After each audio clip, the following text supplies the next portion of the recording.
여호수아 14장 1절에서 15절까지 말씀을 저희가 교독하며 읽겠습니다.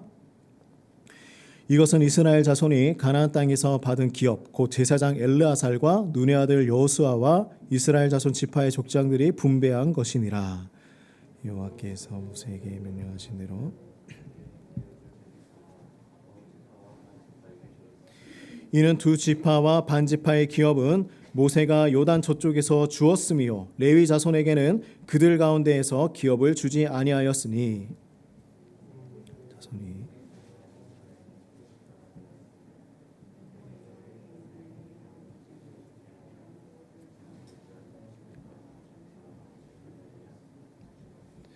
이스라엘 자손이 여호와께서 모세에게 명령하신 것과 같이 행하여 그 땅을 나누었더라.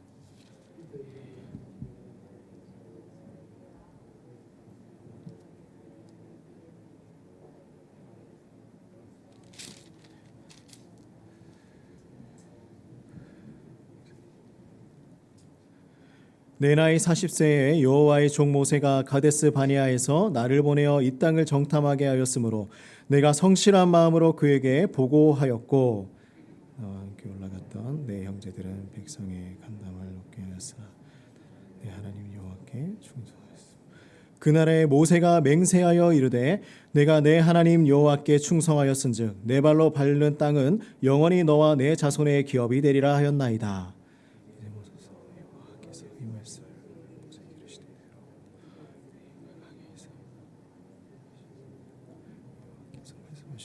나를 생존하게 하셨나이다.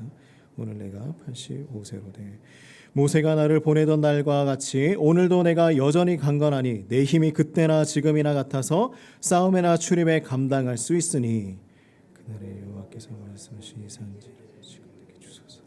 당신도 그날에 들으셨거니와 그곳에는 아낙산이 있고 그 섬들도 크고 견고할지라도 여호와께서 나와 함께 하시면 내가 여호와께서 여호수아가 여분네의 아들 갈렙을 위하여 축복하고 헤브론을 그에게 주어 기업을 삼게 하매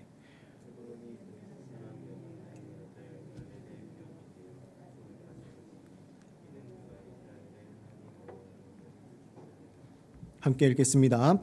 헤브론의 옛 이름은 기럇 아르바라. 아르바는 아낙 사람 가운데에서 가장 큰 사람이었더라. 그리고 그 땅에 전쟁이 그쳤더라. 아멘.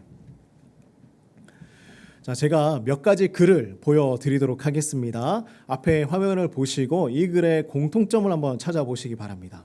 시간을 잠깐 드릴게요. 친구는 기쁨을 2배로 만들고 슬픔은 반으로 줄인다. 일찍 일어나는 새가 벌레를 잡는다. 고통 뒤에 즐거움은 달콤하다. 비가 온 다음에는 맑은 날씨가 된다. 그 사람을 알고 싶으면 그의 친구를 보라. 공통점이 뭘까요? 너무 어려운가요? 힌트는 2글자입니다.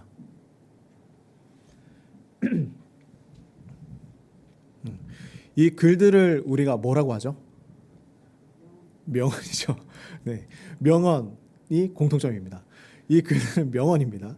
그런데 우리가 이런 속담도 있어요. 호랑이는 죽으면 뭘 남겨요? 가죽을 남기고 사람은 죽으면 이름을 남긴다. 우리 친구들 잘 알고 있죠? 그런 속담이 있죠. 근데 사람은 죽으면 이름만 남기는 것이 아니라 한 가지 더 남기는 것이 있습니다. 뭘까요? 명언입니다. 우리 다들 명언 하나씩 만드셔서 이렇게 다 남겨놓으시길 바랍니다. 그런데 정말 중요한 건 뭐냐면 이 명언이 왜 이렇게 사람들의 마음을 후벼 파느냐, 왜 명언이 사람들에게 감동을 주느냐, 그 명언을 읽어보면 그 사람이 어떤 생각과 어떤 마음으로 이 땅을 살아갔는지를 알 수가 있습니다. 그리고 그 명언에 뭐가 담겨 있어요? 그 사람의 삶, 그 사람의 인생이 담겨 있기 때문입니다. 그래서 많은 사람들은요, 이 명언을 쫓아서 살아가기도 하고 또 명언을 우리가 읽어보고 이렇게 한번 우리가 살아봐야겠다 도전을 받기도 합니다. 우리가 이 명언을 좋아하는 명언들을 가지고 있을 수도 있고 또 하나님의 말씀, 성경 구절을 우리가 가지고 살아갈 수도 있겠죠. 우리 성도님들은 어떤 것을 쫓으며 살아가고 있습니까? 무엇을 따라 살아가느냐, 우리가 무엇을 배우며 살아가느냐에 따라서 우리의 가치관과 우리의 삶의 방향이 정해지게 되어 있습니다. 또 이 땅에 있는 많은 수많은 기업들도요, 또 다른 기업들의 좋은 점을 벤치마킹하여서 또 성공하는 사례들도 많이 있죠. 그렇다면 우리는 무엇을 쫓으며 살아가야 할까? 무엇을 남기고 또 어떤 말들을 쫓아며 살아가야 할까? 그것이 우리의 오늘 핵심입니다. 이스라엘이 이 가나안 땅을 정복을 했어요. 그죠? 그리고 저번 주부터 13장 말씀을 보면요, 땅을 분배받는 일들을 지금 하고 있습니다. 그런데요, 누가 저에게 이런 얘기를 하는 거예요. 여호수아서는 전쟁하고 싸우고 성 무너지고 이래야 재미가 있는데 이 뒤에 내용은 이제 재미가 없다. 여호수아서 언제 끝납니까? 이렇게 얘기를 하더라고요. 언제 끝납니까? 그런데 우리가 가만히 보면요, 너무 내용이 잔잔해요. 그죠? 분배하는 내용 재미없잖아요. 잔잔하고 또 이렇게 조용조용히 하나님의 말씀이 흘러가고 있습니다. 자, 그런데요, 왜 지루한가 생각을 해봤더니 우리 이야기라고 생각을 안 하는 거예요. 우리 얘기가 아닌가? 만약에 한번 우리 상상을 해봅시다. 정말 분배받는 땅, 오늘 이 자리에 있는 우리 성도님들 이렇게 한 명 한 명 앉아 있는데 땅을 하나씩 분배받는다고 생각을 해보세요. 너의 땅은 이거다, 너의 땅은 이거다. 그러면 우리가 이때까지 생각해보지 못했던 상상 초월하는 집중력으로 지금 긴장하는 마음으로 나는 어떤 땅을 받을 수 있을까, 이런 마음으로 이 자리에 앉아 있지 않겠습니까? 자, 그런데 이 이스라엘 백성들이 지금 땅을 분배받는 이 사건이 정말 중요한 메시지입니다. 전쟁이 멈추었고 잔잔할지는 모르지만 그 내용은 절대 가볍지 않다라는 것입니다. 전쟁을 할 때는요, 한마음 한뜻으로 딱 뭉쳐서 전쟁을 했었어요. 그러나 이제 분배를 하고 난 이후에 이들은요, 각자의 터전으로 가서 이제 각자의 싸움을 하면서 살아가야 합니다. 함께 있을 때는 그런 대로 괜찮아요. 함께 예배하고요, 함께 싸우고 함께 살아갈 때는 그럭저럭 살아갈 만합니다. 그런데 분배를 받고 각자의 터전에서 각자의 자리에서 살아갈 때는요, 그때만큼 우리가 잘 살아갈 수 있을까라는 생각을 해봐야 합니다. 우리가 하나님의 말씀을 분배받고 난 이 다음에 우리의 삶의 터전에서 우리는 이렇게 살아갈 수가 있을까? 하나님은요, 이스라엘 백성들과 우리들에게 다시 한번 무엇을 따라 살아가야 하는지 그 말씀을 전해주고 있는 것입니다.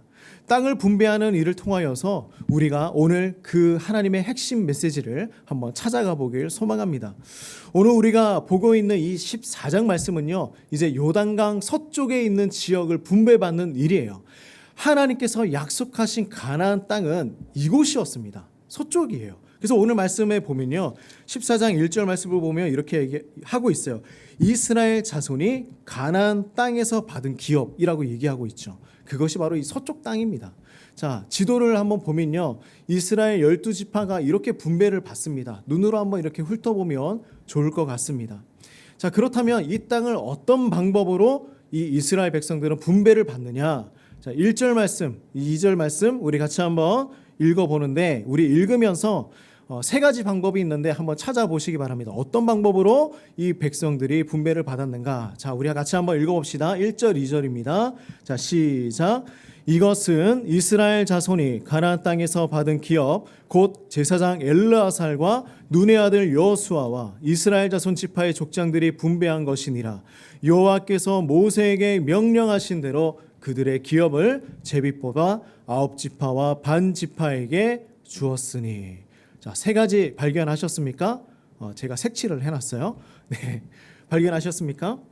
첫 번째 분배는 뭘까요? 어떻게 하셨을까? 하나님께서 분배하는 사람을 말씀해 주시죠. 분배하는 사람이 있다. 누구입니까? 제사장 엘르아살과 눈의 아들 여호수아와 각 지파의 족장들이 이제 분배를 하게 됩니다. 자, 그런데 여기에서 눈에 띄는 이름이 하나가 있어요. 처음 보는 사람 이름 있지 않습니까? 우리가 여호수아서를 계속해서 읽어왔는데 오늘 처음 등장하는 사람이 있습니다. 제사장 엘르아살입니다. 한 번도 등장하지 않다가 뜬금없이 땅을 분배한다고 하니까 제사장 엘르아살이 등장을 했습니다.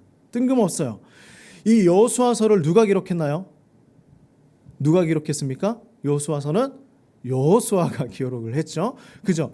여호수아가 기록을 했습니다. 그런데 이 여호수아의 그 이때까지 해왔던 일들을 보면요, 업적도 어마어마하게 많고요.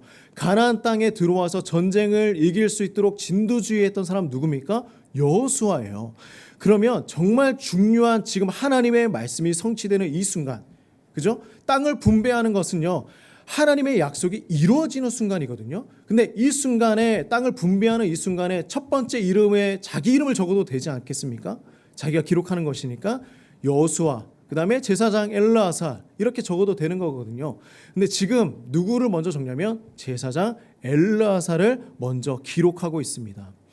무슨 뜻이냐면 이제는 여호수아가 진두지휘하는 것이 아니라 이 땅을 분배하는 일은 여호수아가 이제는 뒤로 물러나고 제사장 엘르아살이 해야 할 일이다라는 것입니다. 다른 사람이 이제 이 일을 진행해 가야 하는 것입니다. 무슨 이유냐면, 자, 하나님의 방법은 이런 거예요. 경영을 잘하는 사람도 아니에요. 경영을 잘하지도 않습니다. 그리고 가나안 땅이 어떤 땅인지 잘 분석하고 토양의 질을 살펴보고 이것을 잘하는 연구원도 아닙니다. 누구냐면 바로 제사장이에요. 이스라엘 백성들의 예배를 담당하는 사람입니다. 가나안 땅에 들어가는 일의 하나님의 목적은 무엇이었습니까? 이제 탈출을 하고 광야에 헤매다가 이 땅에 와서 자유롭게 하나님을 예배하는 공동체를 만드는 것이 하나님의 목적이었어요. 하나님을 예배하는 사람들이 모인 곳이 가나안 땅입니다. 자, 그런데 이곳에서 하나님이 하시는 일은 이제 뭐냐면 땅을 분배하는 이 일은 다른 사람이 아니라 제사장, 하나님의 예배를 담당하는 사람 엘르아살이 이 일을 진행해야 한다라는 것입니다. 자, 그런데 이 분배의 명단은요, 그냥 여호수아가 마음에 있는 대로 그냥 짠 게 아니에요. 원래 정해져 있었습니다. 우리 민수기 34장 16절에서 18절 말씀인데요, 우리 같이 한번 읽어봅시다. 민수기 34장 16절에서 18절이에요. 같이 한번 읽어볼까요? 너희에게 여호와께서 또 모세에게 말씀하여 이르시되 너희에게 땅을 기업으로 나눌 자의 이름은 이러하니 뭐예요? 제사장 엘르아살과 눈의 아들 여호수아니라. 자, 18절입니다. 너희는 또 기업의 땅을 나누기 위하여 각 지파에 한 지휘관씩 택하라. 자, 보십시오. 이 말씀이 기록된 것은요, 광야에 있을 때예요. 광야에 있을 때입니다. 이미 다 정해져 있었던 거예요. 보십시오. 순서도 똑같아요. 제사장 엘르아살, 여호수아, 그 다음에 지파의 족장들. 이것입니다. 자, 왜 이렇게 말씀대로 정해지고 있을까? 자, 분배의 방법이 두 번째가 이것이기 때문입니다. 자, 우리 2절 말씀이에요. 오늘 2절 말씀을 같이 한번 읽어봅시다. 자, 시작. 여호와께서 모세에게 명령하신 대로 그들의 기업을 제비 뽑아 9지파와 반 지파에게 주었으니. 자, 두 번째 방법은 이것입니다. 하나님께서 모세에게 명령하신 대로 하는 거예요. 명령하신 대로. 그런데 여기에서 참 중요한 말이 있죠. 하나님께서 명령하신 대로. 누구에게요? 여호수아가 아니라 모세에게입니다. 이게 참 이상하다고 생각하지 않으십니까? 여호수아서를 계속해서 우리가 읽고 있고 여호수아서를 정말 앞장서서 이것을 이끌고 있는 사람은 여호수아예요. 그런데 이상하게 이 여호수아서 말씀에 모세 이야기가 그렇게 많이 나옵니다. 이상하게 중요한 사건이 있을 때마다, 중요한 것을 결정할 때마다, 중요한 일을 진행하기 전에 누가 나오냐면 모세에게 명하신 대로, 하나님께서 모세에게 명하신 대로 계속해서 그 말씀이 나오는 거예요. 이것이 중요한 메시지입니다. 과거에 모세에게 약속하신 하나님의 말씀이 지금 여호수아 때에 와서 이루어지고 성취되고 있다는 것을 알려주고 있는 것입니다. 제가 명언 이야기를 했었죠. 누구의 남긴 말을 따라 살아가고 있느냐, 이것이 핵심입니다. 누가 남긴 말을 따라서 살아가고 있느냐. 우리 자녀들은 누구의 말을 따라서 살아가고 있습니까? 엄마의 말, 아빠의 말, 누가 남긴 말을 따라서 살아가고 있습니까? 여호수아는 하나님께서 모세에게 명령하신 대로, 하나님께서 여호수아에게 명령하신 대로 순종하며 살아갔던 사람이었습니다. 여호수아도요, 어마어마한 능력을 가진 사람이었어요. 그렇지 않겠습니까? 그 수많은 백성들을 이끌고 가나안 땅에 들어와서 전쟁하고 싸워서 이겨서 가나안 땅을 정복할 수 있을 만큼의 리더십과 지혜가 있던 사람이었습니다. 그런데 여호수아는요, 이미 그 자리에 없지만 죽어버린 모세가 남긴 그 말씀의 흔적을 따라서 살아간 사람, 그것을 따라서 기억하면서 말씀 따라 살아간 사람이 바로 여호수아입니다. 여호수아의 마음에 말씀의 흔적이 있었어요. 흔적이라는 것은 무엇이냐면 라틴어로 스티그마라고 이야기를 합니다. 영어로 번역하면요, 로마 시대 때의 노예들이 그 인두로 낙인을 찍던 것입니다. 그러나 라틴어로 번역을 하면 어떤 뜻이냐면 그리스도의 흔적이라는 뜻입니다. 그리스도의 흔적, 그리스도의 성은이라는 뜻을 가지고 있습니다. 뭐냐면 우리에게 이 흔적이 남아 있어야 한다라는 거예요. 하나님의 말씀이 내 안에 인이 박혀 있어야 합니다. 새겨져 있어야 하는 거예요. 여호수아가 그랬어요. 그의 인생의 모든 방향은요, 하나님께서 명령하신 대로 순종하면서 살아가는 것이 여호수아의 삶이었습니다. 하나님께서 말씀하신 그 모든 것들이 성취되어지고 이루어지고 있는 것입니다. 하나님께서 약속하셨던 약속, 자신이 보니까 그 약속이 그대로 이루어지더라. 여호수아의 인생을 하나님께 내어 맡길 수밖에 없었어요. 하나님의 말씀하신 대로 지금 다 이루어지고 있거든요. 하나님께서 말씀하신 대로, 하나님 명령하신 대로 지금 다 이루어져 가고 있습니다. 그렇게 되도록 하나님께서 만들어 갔기 때문입니다. 우리 사랑하는 성도님들의 가슴에 이 하나님의 말씀의 흔적이 남아있길 간절히 소망합니다. 하나님 말씀의 흔적, 예수 그리스도의 흔적이 새겨지기를 주님의 이름으로 축복합니다. 여호수아에게는요, 모세가 남긴 그 하나님의 말씀들이 흔적이 되었어요. 우리가 이것을 경험하면서 살아가야 합니다. 왜 그럴까? 왜 이렇게 우리가 이 말씀을 새기며 살아가야 할까? 우리의 자녀들이 하나님의 말씀을 즐거워하지 않고 하나님의 말씀을 기뻐하지 않고 마치 숙제처럼 여기고 또 왜 이렇게 떠나서 살아가고 있는가? 이 일을 변화시키기 위해서는요, 내가 먼저 말씀의 흔적이 있어야 하는 거예요. 내가 먼저 그 말씀의 흔적이 있어야 합니다. 하나님의 말씀은 멈춰져 있는 것이 아닙니다. 역동성 있고요, 생명력 있습니다. 움직이는 거예요. 가만히 있지 않습니다. 우리가 말씀을 들으면 마음속에 뜨거움이 생기는 이유가 하나님의 말씀이 살아있기 때문이에요. 그것이 말씀의 능력이잖아요. 근데 우리가 계속해서 이 말씀을 글자로 볼 때가 있어요. 이 단어들과 문장들이 내 안에 들어와서 박혀버릴 때가 있어야 합니다. 아침에 일어나서 눈 비비고 세수할 때 하나님의 말씀이 날아와서 박혀야 하는 거예요. 밥 먹을 때 하나님의 말씀 먹는 것처럼 말씀이 박혀야 하는 것입니다. 우리가 열심히 일을 하고 퇴근하여서 현관문 열었을 때에 정리되어 있지 않은 그 집안의 모습을 보면서 한숨 먼저 쉴 것이 아니라 하나님의 말씀이 먼저 우리 안에 박혀야 하는 것입니다. 그래야 우리의 자녀들에게 내 모든 일상에서 이 일이 일어나야 우리의 자녀들에게 모세와 같이 흔적을 남길 수 있기 때문입니다. 나에게 박힌 하나님의 말씀이 있어야 우리 자녀들에게도 박히고 새겨지는 그 하나님의 말씀을 보여줄 수 있기 때문입니다. 제가 큐티 말씀에 나누었던 내용인데 우리가 하브루타라는 말을 많이 듣고 있지 않습니까? 그렇지 않습니까? 하브루타, 1대1로 토론하는 내용을 유대인들의 모습을 본따서 만든 교육법입니다. 그런데요, 이 하브루타에 대해서 한번 조사를 해보니까 어떤 일이 있냐면 이 하브루타를 가르치고 있는 강사도 유대인들에게 그 교육법이 없다는 것을 알고 있어요. 그런데 가르치고 있는 것입니다. 왜 그러냐면 사진을 한번 보면 이 유대인들이 하고 있는 하브루타는요, 그 의미가 다른 거예요. 다른 것입니다. 자, 사진을 보면 어떤 지금 모습을 하고 있죠? 아빠와 아들이 지금 뭘 보고 있는 것 같아요? 지금 보고 있는 책이 보이십니까? 성경을 보고 있는 것입니다. 성서를 보고 있는 거예요. 다른 사진도 있나요? 네. 이것은 무슨 장면일까요?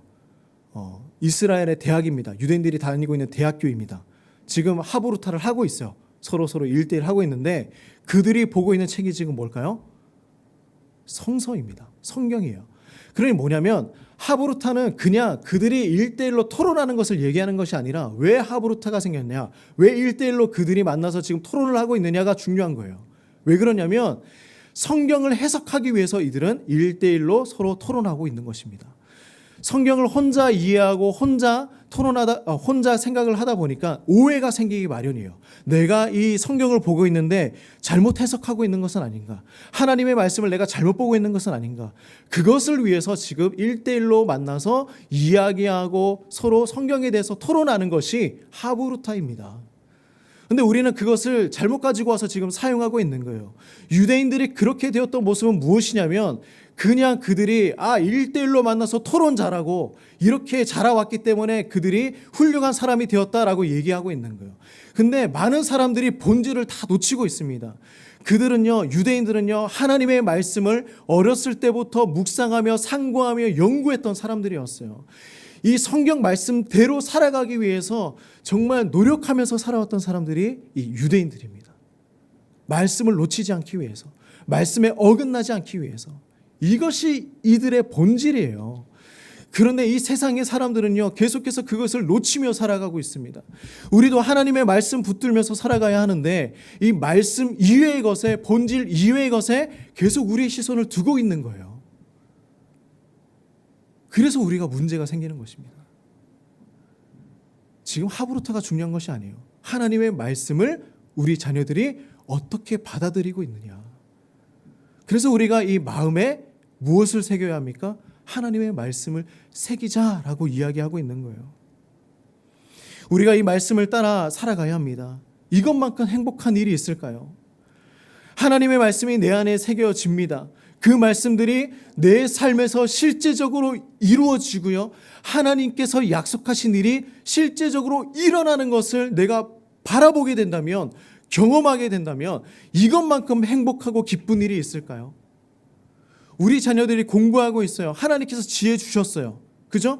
그리고 하나님 앞에 기도하면서 내가 가진 그 비전이 내가 약속한 대로 이루어질 거다. 정말 하나님 말씀 붙들고 그렇게 살아가며 공부하고 정말 하나님의 약속 붙들고 살아갔더니 그것이 성취되었을 때에 얼마나 나에게 큰 기쁨이 있을까? 우리가 그건 누리며 살아가는 것이 우리 그리스도인 아니겠습니까? 그것이죠. 자, 우리 세 번째 분배의 방법입니다. 어떤 모습으로 분배를 했을까요? 자, 2절 말씀에 있어요. 뭐라고 했냐면 제비를 뽑아서 나누어 주는 것이었습니다. 제비를 뽑아 나누어 줍니다. 이것은 무슨 복불복이 아니에요. 이스라엘 백성들이 제비를 뽑았을 때는요, 하나님의 명령이 있을 때만 제비를 뽑습니다. 뭐냐면 하나님의 계획과 하나님의 뜻이 있을 때 제비를 뽑는 거예요. 우리가 복불복으로 뽑으면 그냥 이제 뽑혔으니까 그냥 그렇게 하는 거 있잖아요. 근데 그것이 아니라 하나님은 이 분배하는 일에 있어서 그냥 하는 게 아니라 하나님의 뜻에 맞게끔 다 분배를 하는 거예요. 근데 오늘 저번 주에도 우리가 봤지만 특별하게 한 번 더 주목해야 할 민족이 있습니다. 3절 말씀이에요. 3절 말씀 우리 같이 한번 읽어봅시다. 자, 시작. 이는 두 지파와 반 지파의 기업은 모세가 요단 저쪽에서 주었으며 레위 지파에게는 그들 가운데서 기업을 주지 아니하였다. 왜 이럴까요? 하나님은 왜 레위 지파에게 땅을 분배해 주지 않았을까? 우리 저번 주 말씀이지만 한번 읽어봅시다. 13장 33절 말씀입니다. 같이 읽겠습니다. 자, 시작. 오직 레위 지파에게는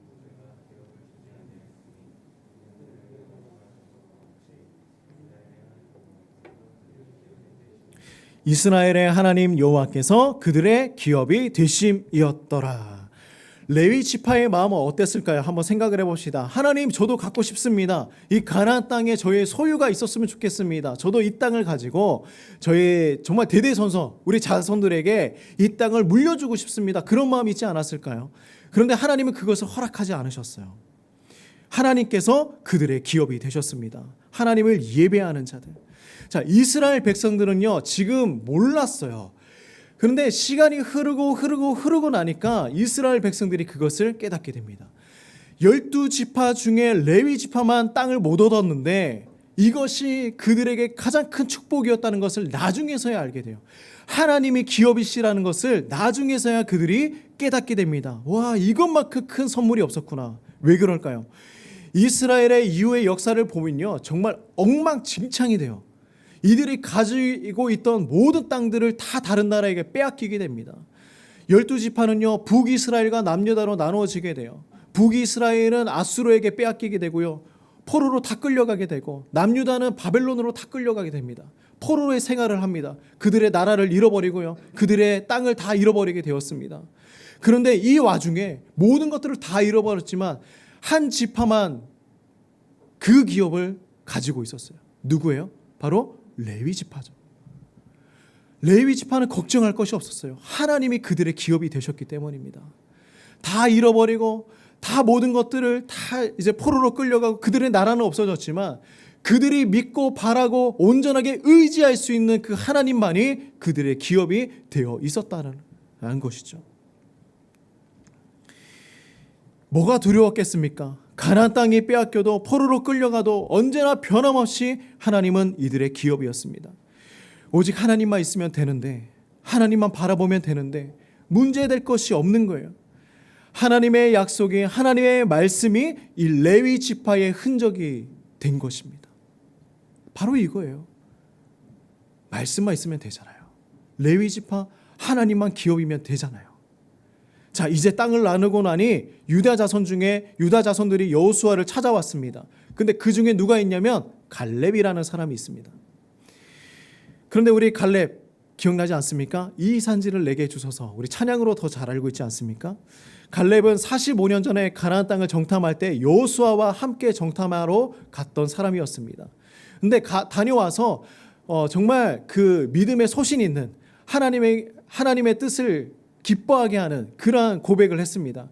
그래서 갈렙은 축복을 받게 됐습니다. 어떤 약속을 받았냐면 여호수아 14장 9절 말씀을 우리 같이 한번 읽어봅시다. 이런 축복을 받았습니다. 시작. 그날에 모세가 맹세하여 이르되 내가 내 하나님 여호와께 충성하였은즉 내 발로 밟는 땅은 영원히 너와 내 자손의 기업이 되리라 하였나이다. 아멘. 갈렙이 밟는 땅은 내 자손과 너희 후손의 땅이 될 것이다. 내가 원하는 땅 가질 수 있다라고 말씀을 하신 것입니다. 갈렙도 기억하고 여호수아도 그 말씀, 그 약속 기억하고 있습니다. 갈렙은 하나님께서 약속하신 땅, 아낙 사람들이 살고 있는 땅을 달라고 이야기하고 있습니다. 근데 이 아낙 자손이 살고 있는 땅은 어떤 땅이냐? 사실 이 땅은요, 체격이 정말 큰 사람들, 힘이 강한 사람들, 그래서 그들을 뭐라고 불렀냐면 거인족이라고 불렀습니다. 근데 그 땅에 가서 지금 갈렙의 나이가 85세예요. 할아버지예요. 할아버지의 나이에 이 땅을 주세요. 제가 가서 싸워서 이 땅을 쟁취하겠습니다 라고 이야기하고 있는 거예요. 근데 갈렙의 마음에는 뭐가 있었냐면 45년 전에 하나님께서 약속해 주신 그 하나님의 말씀이 있었다라는 것입니다. 그 말씀 믿고 나아가서 땅을 자신의 땅으로 쟁취합니다. 하나님의 약속이 이루어지는 거예요. 우리는요, 상황에 따라 흔들리지 않고 어떤 상황에서도 하나님의 말씀대로 행하고자 하는 믿음이 있어야 합니다. 사실 우리가 원하는 것과 하나님께서 우리에게 주시려고 하는 것은 다를 때가 많이 있어요. 그런데 우리가 믿음을 가질 때 어떤 일들이 벌어지느냐? 어떤 상황에서도 우리가 바라는 것이 아니라 하나님께서 바라시는 것을 선택할 수 있는 결단이 생긴다라는 것입니다. 이것이 믿음이에요. 우리가 믿음이 있다라고 얘기하는 것은요, 하나님이 이것을 원하시는구나, 내가 결단하겠습니다. 그게 믿음입니다. 우리가 하나님의 말씀이 흔적이 되게 하자라고 지금 계속 외치고 있는 이유는 무엇이냐면 바로 이거예요. 눈에 보이는 것에 끌려다니는 것, 우리가 이제는 멈추어야 한다라는 것입니다. 하나님 말씀을 붙들고 내 마음에 말씀을 새기고 살아가는 그리스도인이 지금 이 시대에 필요하기 때문이에요. 우리는 그게 필요합니다. 하나님의 뜻대로 살아가는 사람들. 여호수아, 모세가 받은 하나님의 말씀이 흔적이 되어서 살아갔습니다. 레위 지파, 하나님 말씀의 흔적을 따라서 하나님을 기업으로 삼고 살아갔습니다. 갈렙, 하나님의 약속의 말씀 45년 동안 그 말씀의 그 흔적을 새기면서 이제 와서야 그 하나님의 기업을 얻게 되었습니다. 모든 것이 하나님의 뜻이었습니다. 하나님의 약속이었습니다. 하나님의 말씀의 흔적을 따라 살아갔습니다. 우리도 이렇게 살아가야 합니다. 우리의 하나님의 말씀의 흔적을 우리 가슴에 새기고 살아가길 주님의 이름으로 축복합니다. 하나님을 기업으로 삼는다는 것은요, 하나님의 말씀만 믿으며 살아간다라는 것입니다. 우리는요, 모든 나의 삶에 흔들리지 않을 수 있습니다. 하나님의 말씀이 나의 가슴에, 나의 마음에, 나의 삶에 흔적으로 새겨졌을 때 우리는 그렇게 살아갈 수 있는 것입니다. 우리 사랑하는 성도님들, 하나님의 말씀의 흔적을 우리 가운데 새기며 살아가시기를 주님의 이름으로 축복합니다. 우리 말씀을 기억하며 함께 기도하며 나아갑시다. 우리 하나님 앞에 기도하며 나갈 때 이렇게 기도합시다. 하나님 아버지, 내 삶에 하나님의 말씀의 흔적이 새겨지게 하여 주시옵소서. 오직 하나님만이 우리의 기업이 되게 하여 주시옵소서. 하나님, 나의 삶의 모든 것들이 사라지고 모든 것들을 잃는다 할지라도 하나님만을 의지하며 살아가는 하나님의 백성 될 수 있도록 하나님 말씀, 하나님 내 삶에 새기며 살아갈 수 있도록 인도하여 주시옵소서. 우리 같이 한번 기도하며 나가도록 하겠습니다. 주여, 하나님 아버지, 오직 하나님만이 우리의 삶의 목적이 되게 하시고 오직 하나님만이 하나님 지금 이 땅 가운데 있는 모든 것들이 내가 소유하고 있는 모든 것들이 하나님 그것이 전부인 줄 알고 살아갈 때도 있었습니다. 하나님 전 아버지, 우리가 이 땅 가운데서 살아가면서 하나님 말씀 의지하지 못하고 하나님 우리가 정말 주님 말씀 놓치고 살아갈 때가 얼마나 많이 있었습니까? 이제는 아버지, 나의 가슴에, 나의 마음에, 나의 삶에 말씀의 흔적 새기며 살아갈 수 있도록 주여 도와주시옵소서. 하나님, 그렇게 나의 삶 가운데의 말씀의 흔적이 새겨졌을 때 우리의 자녀들도 하나님의 말씀 새기며 살아갈 수 있도록 인도하여 주시옵소서. 하나님, 우리가 본질을 놓치며 살아가지 않습니다. 하나님, 주님의 말씀이 우리의 본질이 되게 하여 주시옵소서. 하나님만이 우리의 삶의 주체가 되게 하여 주시옵소서. 하나님만이 아버지 우리의 삶의 목표가 되게 하여 주시옵소서. 주여,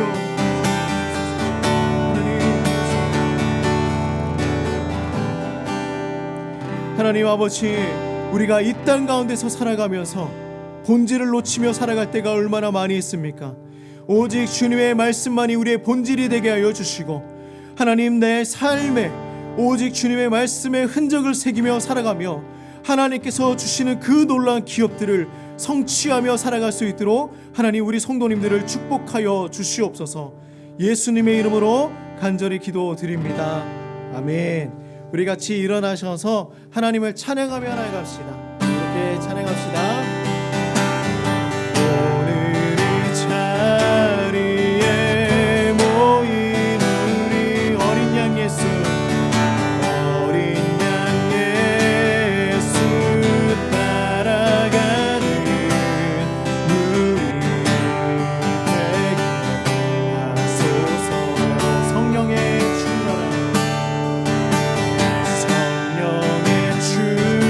충만한 임재 안에 어둡던 우리는 밝아져서 주를 보게 하소서. 당신의 겸손함, 당신의 겸손함, 당신의 거룩함, 당신의 정직함 우리에게 보이사 내 안에 교만함, 내 안에 천박함, 내 안에 거짓됨 모두 벗어버리고 당신의 겸손함, 당신의 거룩함, 당신의 정직함 우리에게 보이사 내 안에 교만함, 내 안에 천박함, 내 안에 거짓됨 모두 벗어버리고 어린 양 예수 따라가는 우리 되게 하소서.